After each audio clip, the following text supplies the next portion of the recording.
ब्रह्ममुरारिसुरार्चितलिङ्गं निर्मलभासितशोभितलिङ्गम्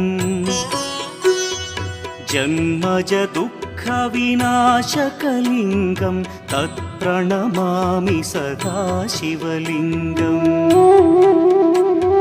देवमुनिप्रवरार्चितलिङ्गं कामदहन करुणाकरलिङ्गम्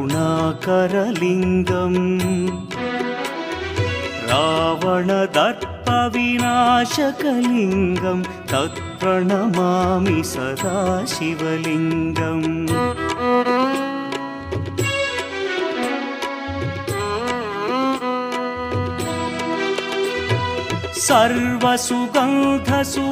सर्वसुगन्धसुलेपितलिङ्गं बुद्धिविवर्धनकारणलिङ्गं सिद्धसुरासुरवन्दित